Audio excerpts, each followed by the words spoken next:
Welcome to the Final Frontiers radio show, where we spotlight inspiring missionary endeavors around the globe. Stay tuned to hear how you can personally get involved, helping the Lord's frontline soldiers effectively advance the gospel where it has never been preached before. In this episode, we'll have a roundtable discussion about Jon Nelms' recent trip to Honduras. We'll talk about the Power Pack in Vietnam, as well as an opportunity to help extend a preacher's ministry in Kenya, Africa. And we'll discuss the reasons behind using humorous videos to catch the attention of the younger generation, as well as a question and answer session asking founder Jon Nelms, what's the sickest you've ever been on a missions trip? Hey, this is Daniel Nelms. I'm here with Joshua Martin, Michael Horn, and Jon Nelms, and today is our first episode of 2019, and this is our podcast. So we're starting out with a roundtable discussion today about what's been going on recently this month and last month over Christmas. We've got Jon Nelms back with us over Christmas. You were in Honduras, and you got to see a number of different things. Well, it was the best Christmas I've had in a long time because I enjoyed being there in Honduras. I went down because, we bought some new land where we're having what I call a farm. I mean, some people might call it a big garden or whatever, but to me it's a farm. And I wanted to oversee we need to put a security fence there. There's laws in Honduras that anytime you buy a property, you have to put up a fence, and it has to be 3 inches within your border. And if you don't do that, then squatters have a right to go in there and take your land away. So it's imperative when you buy something, get a fence up as fast as you can. And by the way, they finished it today. We went there and wanted to make sure the land was okay. The land was being cleared. God bless us with that property. Oh, my goodness. It's beautiful. Borders ours. We got it at about 23% the going value of the property. So it increased our assets there tremendously. And it has water on it. So we've always thought about someday, sooner or later, we're going to have to drill a well, and that's going to be anywhere from $5,000 to $15,000. Where this land already has the water on it. It's a pipe that runs down from the mountain above, about a mile high. A fresh mountain stream comes right down on the property, 24 hours a day. Yeah, in a pipe. So we can turn it off. But we want to have plenty of water there because we're planting corn, beans, all sorts of vegetables for the feeding center, carrots, potatoes, onions. Plantains? Yeah. Avocados. They planted plantains last week. This week we're planting mandarin orange trees, avocado trees. Pomegranate, guava. So some citrus trees. Everything you think of. Lots of stuff. It'll be at least 20 trees. We have a cashew tree, cashew trees, and mango trees. I didn't realize it, but last summer when we were down there, Nolene planted several coffee bushes and I think 2 different chocolate trees, cacao. So when groups come down, and certainly for the kitchen every day, the ladies can just walk in there and pick fresh produce and make fresh squeezed orange juice for the kids. No other feeding center in the world has this. No. And then we've also put up a big area, fenced it off securely for chickens. The idea is to put 200 of them in there, 100 fryers, 100 layers, and space for 2 or 3 pigs. We've already have a great freezer thanks to Roy Harris, who gave us an industrial freezer last year. And fridge. Yeah, and refrigerator. It was fun to me to see all that. Now, this week, they're starting to build a new driveway for us. And for those who go down the trips, they're going to have some hammocks, finally.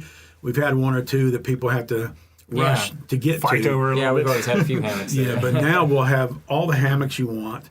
All that fruit, it makes me think of the first time I was there in those mango trees, and mangoes would fall on the tin roof above me and sound like a bomb going off. Well, we've just doubled our mango trees now. Oh, boy. With that property, I think we probably have at least 25 mango trees and coconut trees now. Wow. Now, I'm not climbing up that coconut tree to get them, but they're way up there.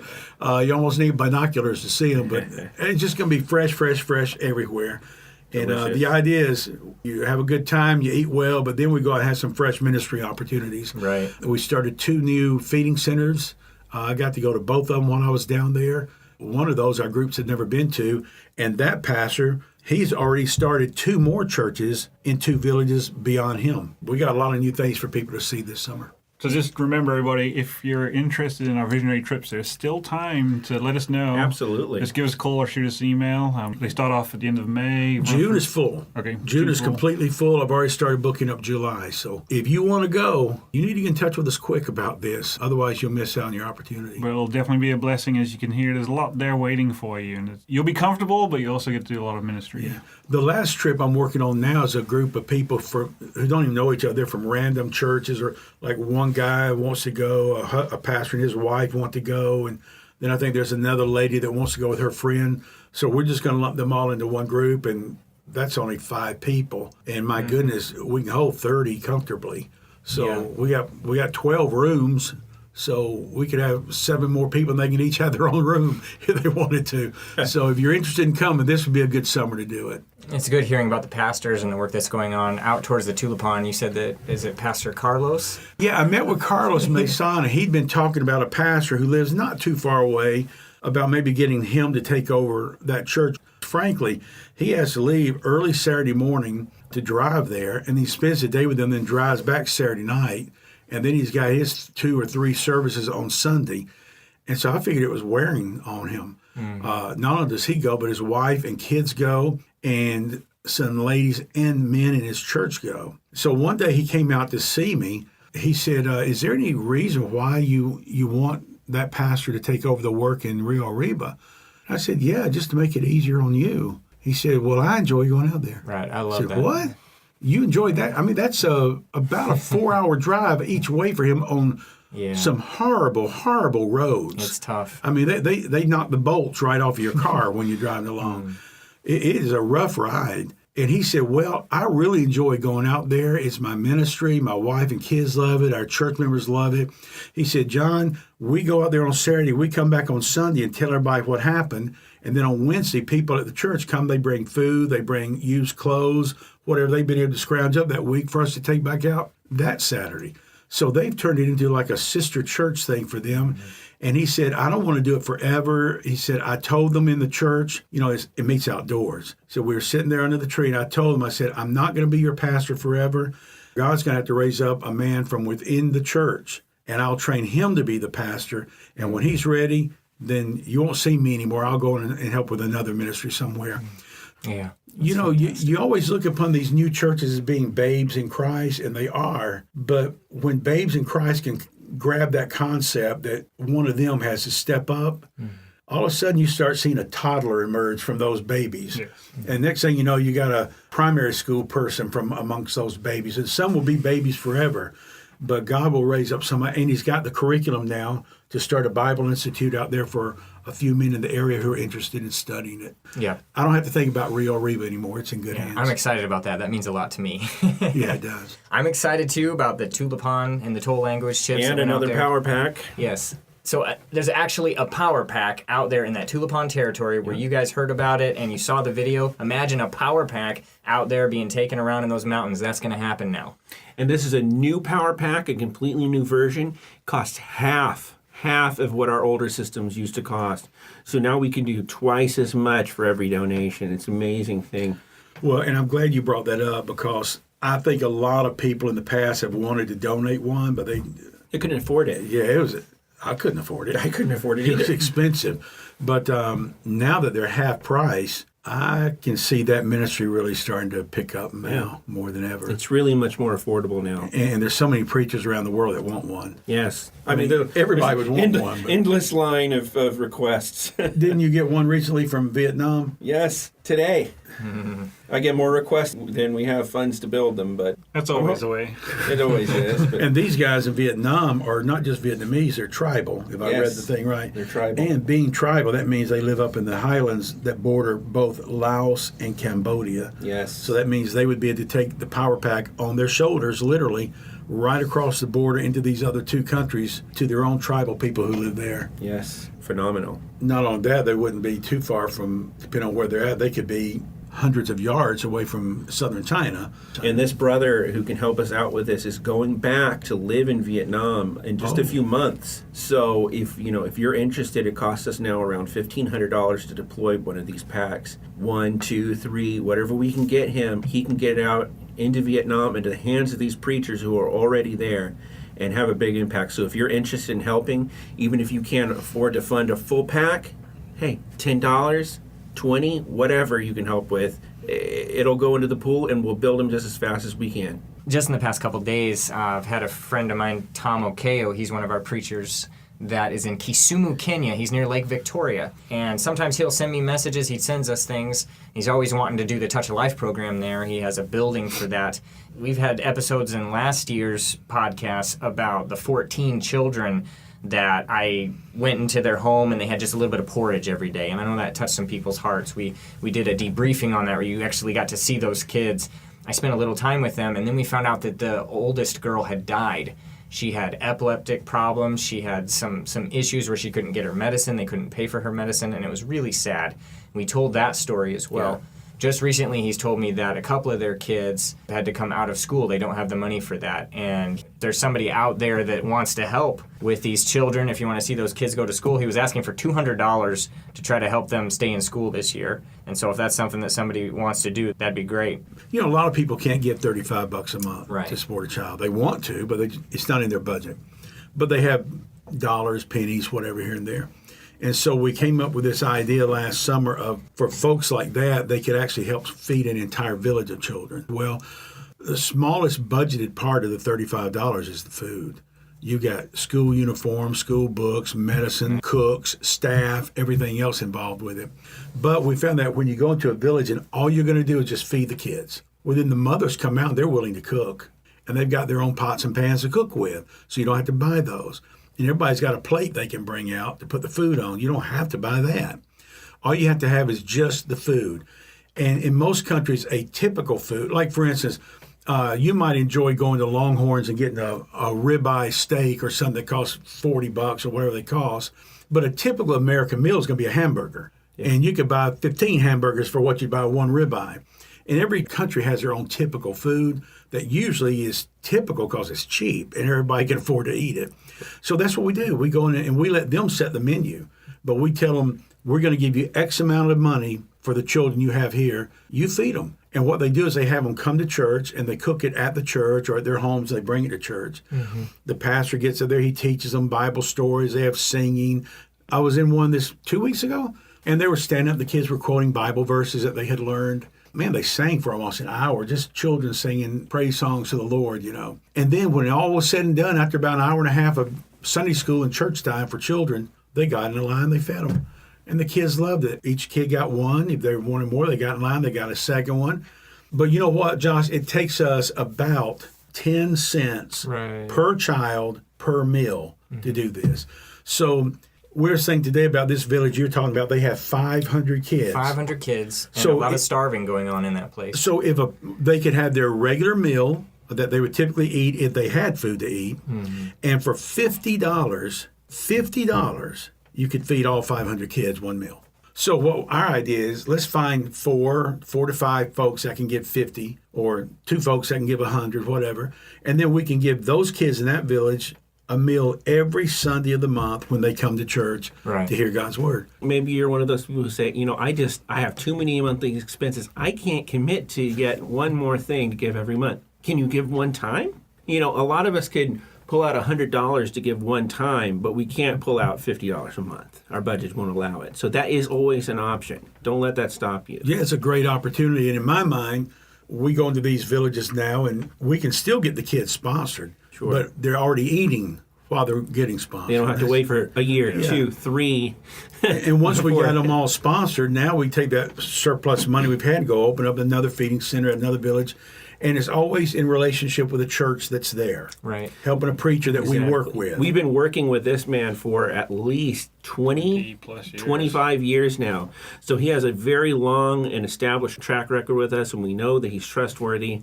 So this is just, if you can help us make this happen, man, it'll change lives.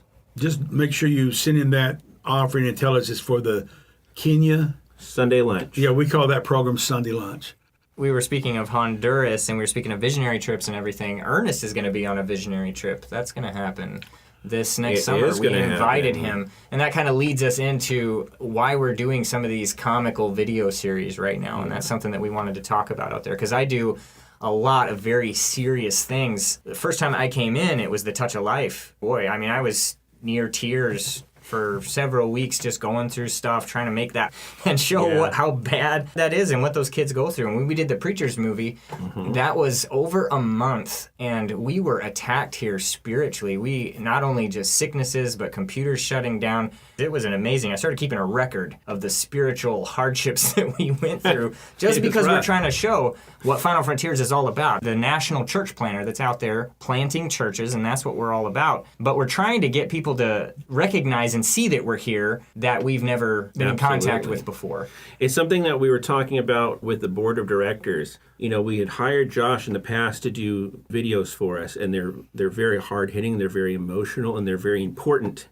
We wanted people to see these videos so they could see the struggle that we have and the struggle that people we work with have, so that they would be motivated, hopefully, to pray and to give. But instead, they were motivated to turn it off and look the other way because it's sad. Too much. It was too much. And I said, guys, we've got to go to a different direction. We need to try humor. It's the one thing that we haven't done. And so almost as soon as Josh came on board, we started with that. We started with the Ernest Livingston series and then brought on some other things. And most of what we're doing now seems very comical, but you have to understand that there's a reason for that. You know, we're trying to put out videos that people will actually sit down and watch. And share. And actually share with their friends. And that, it's worked. Oh, yeah. The younger generation. Oh, my goodness. Because you've gone from 10,000 something to 55,000. Right. Less than, our YouTube channel had been up for something like 5 years and had less than 10,000 views. We put out Ernest, and Ernest alone got over 69,000 views. I think we put the first episode out in August. Yes. So now you basically, with comedy, we've hooked people into visiting our website. Exactly. Where now they're saying, oh, I can support a preacher. I can help a hungry child. I can send Bibles to the Middle East. So if you're out there thinking, oh, we've lost our vision or something, no, we just put some glasses on is what we've done. We've increased our vision, and it's really paying off. But you're going to get some more of those tearjerkers down the road. We've got several big projects. Big projects. The Yene. The Yene project is coming, which you're going to get to hear all about that, and instructional videos about missions in itself. One of the ways people find our websites that I found is they look for things like, what is a missionary? They type this into Google, and they come along our website. Right. Well, we're coming out with a series of instructional infograph-type videos that are upbeat and easy to understand so that, you know, this younger generation whose their attention span's a little bit short, we're putting this together in the package that they can watch and they can understand and learn about. I mean, if you look at your Facebook feed or your Instagram feed nowadays, all you see is either comedy, short video clips, and we're talking a minute, 2 minutes, often less, especially on some of the other platforms. And then the only sad things you usually see are about animals. You'll see sad cat videos and sad dog videos. But beyond that, everything is comedy. Fake news. Yeah. It's comedy or short. So we've got to go where the people are looking. If we don't go there, they're not going to see us. They're not going to learn about us. They're not going to learn what we are doing. And from that, learn to help. So that's why we're hitting, hopefully, where they're watching. And they are watching. So They are. And we are still very conservative. We are still 100% about missions. We're just trying to reach a wider audience. The audience that will, let's face it, in 10 years, they're going to be the ones who are funding the preachers and supporting kids, especially 20 years from now. Those are the people that we, all of us, are going to have to rely on. So why don't we reach them now while we can? We've also got some major projects coming up where we want to do at least 2 short films. One is based on the smugglers concept of our ministry. We've been talking about that for 5 years, been wanting to make that movie. Yeah. There was no income coming in. I think I spent a month and I had no income coming in before I even came here and just storyboarded that thing. And that was our dream. And we had to just say, okay, let's put it aside for now. But one of these days, if we get the funding for that, that's a very serious matter. Very and we want serious. to bring out the Smugglers Program and help people out there, help you understand the heart-wrenching facts of that situation and how you can help smuggle Bibles. And that's a big thing coming up in the ministry that's not going to be humorous at all. No.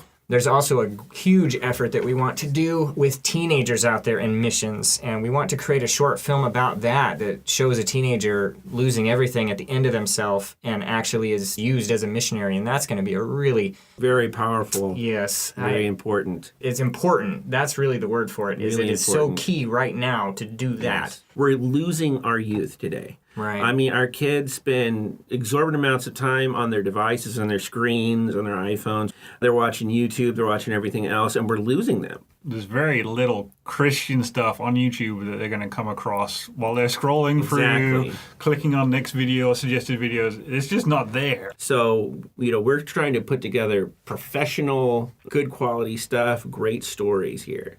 With the Ernest Livingston, I just, right before Christmas, I had a message from somebody saying, you put the kids down and they were watching Ernest Livingston just off of YouTube and everything, and they said, yeah, it kept their attention. It actually kept their attention. Yeah. I was grateful for that. What we have right now with the screening department idea, we have our values as a Baptist organization and what we think about missions, and we are pouring that into the scripts so that we're making it look so foolish, the kind of people that are coming in there that want to be missionaries.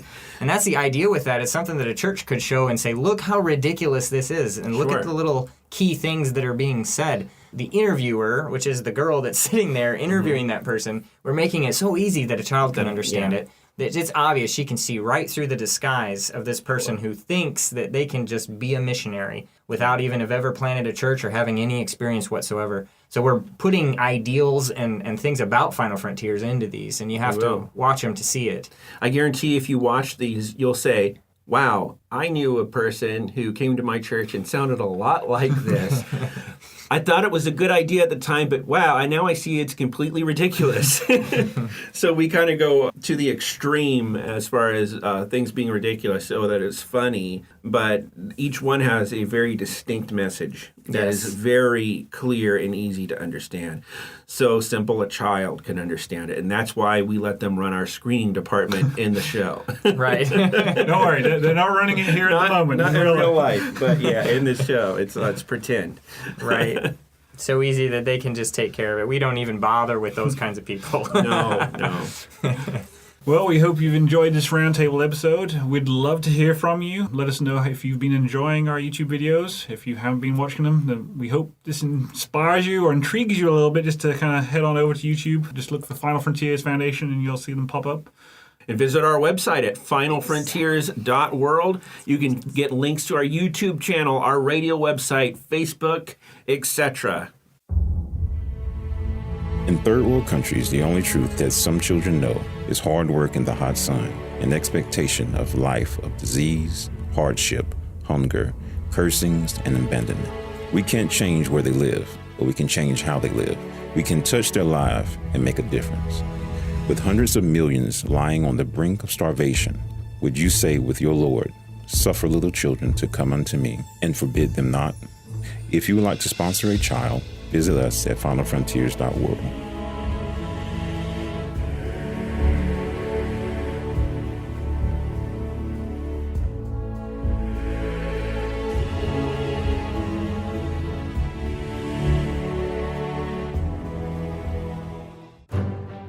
Welcome to the question and answer session with our founder, Jon Nelms. If you have any inquiries about missions or our ministries, please feel free to visit our website and click the radio symbol that says Heard Our Podcast. Here you can get in touch with us and write your questions in the comment box. We hope to hear from you soon.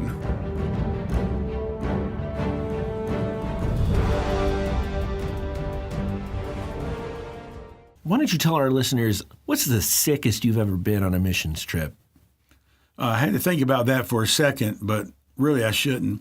When we were first getting started, in fact, I don't even know if we had made the name Final Frontiers yet. I can't remember. I took you and Sarah and my wife, Juanita, over to Thailand because at that time I had really hoped that we could move there and be typical missionaries. So I went there with the purpose of trying to figure out what is God's will, ask some missionary brothers to pray with me and so forth. While we were in Bangkok, I took you all to the Royal Palace, and I did something there I shouldn't have done. I insulted the principalities and powers of the air on their own turf. And a few moments later, literally moments later, I broke, I think it was my left foot, my left ankle. Just stepping over a threshold, I broke it on two sides. It tilted to the left, then over to the right, and an ambulance had to come and take me to the hospital. They weren't sure if it was broken, so they said, walk on it. And I took one step, and they knew it was broken. They put a cast on. The cast wasn't done well. They gave me a pair of crutches, but their crutches are about a foot shorter than ours would be. So I was walking around Bangkok for days. The inside of the cast was rubbing blisters on my foot. Well, we went up to northern Thailand to the Akha tribe, and we were there for a few days. And while we were there, I got typhoid. In fact, I think you and Sarah got it too. We got so sick that the national preachers there decided they needed to get us to a city where a doctor could treat us. For some reason, your mom never got it, but we got it. We got down to Chiang Mai. They drove us to something called the Elephant Gate. This is an old city with a moat still around it. So as you pass through the gate, right there was a little clinic. And next door to the clinic was a brand new little hotel. And they took us into the clinic, and we met the doctor. And lo and behold, he owned the hotel. And as it turned out, he was a Christian. That was incredible to find a Christian doctor in Thailand at that time up there. Well, he treated us for typhoid, you, me, and Sarah, and we were there for probably a week. Then we came back down to Bangkok, and I don't remember now, my memory's so bad, but I remember that there were 5 or 6 things that happened to us back to back. You and Sarah were so young, y'all may not even remember them, but when we finally just knew it was time to go back to the States, your mom and I sat down, we talked, and we said, it's not over yet. Something else is going to happen. Well, we got back to the States, and we went first to our home, and we hadn't been in the house 2 hours, and I got a severe pain in my side and had to go to the emergency room. And they said, we need to take your gallbladder out. Well, I couldn't. We were leaving the next day to go to Dallas for an ACE conference. And so I went there. And while I was there, we began to notice a very rank smell coming from me and realized that I had gangrene. So my flesh was rotting on the inside. We didn't have the money to go to a doctor. So your mom filled up a bathtub, and I sat down in it and soaked my leg. And then she got a knife from the kitchen and came back and started carving that fiberglass cast off my leg, splitting it open. But she couldn't get it off the foot. We did a 1, 2, 3 thing, and she pulled. And we realized why she couldn't. All those blisters I had been wearing, walking around 5.5 weeks in Thailand, the blisters had opened up, and the skin had grown into the cast, into the fiberglass cast. So when she was able to look down there, she couldn't even see the bottom of my foot. She saw the cast. And so she had to just, with one big jerk it out. When it did, it took the skin off the bottom of my foot. That was painful. Then we got back home, and I had the gallbladder taken out a week or so later. Ever since then, I've been having Ernest Livingston's problems with when you eat something, you need a place to go to real quick. But that's been 31 years now, so God provides, he takes care of. So of all the illnesses and diseases, I would say that was the worst. Those 6 to 8 weeks in Thailand, it changed my life. I grew up thinking that a missionary is someone who goes from point A to point B to witness, but I was wrong. Peter, James, Philip, and Stephen never left the boundaries of the Roman Empire. They ministered as pastors, evangelists, and deacons, but Paul was a missionary. Same empire, same gospel.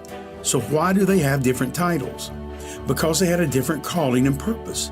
They preached where Christ was known to one degree or another, but Paul preached where Christ was unknown until he arrived. The seats of Christianity, Jerusalem, Damascus, and Antioch, all had the gospel, but Thessalonica, Athens, and Berea did not. The citizens were all Romans. They all spoke Greek, but they had a different level of exposure to the gospel. There are Americans who minister overseas, and they are called missionaries. And there are national preachers who minister alongside them in the same church, but they are called pastors. Same message, same location, same people, but a different title. Why is that? In my younger ministry, I learned that if I pastored in upstate New York, I was called a pastor. But if I pastored in New York City, I was called a missionary.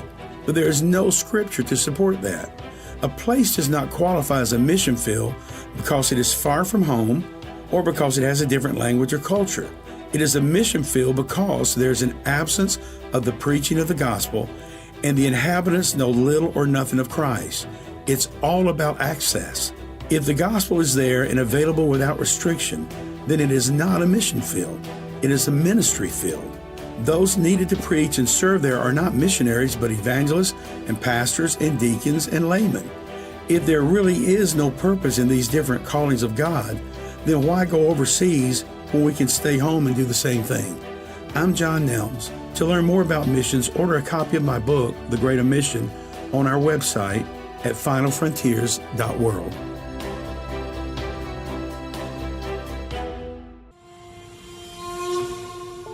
Your inquiries and comments are important to us. If you have questions or subject matter you would like to have addressed on this show, please visit us at finalfrontiers.world.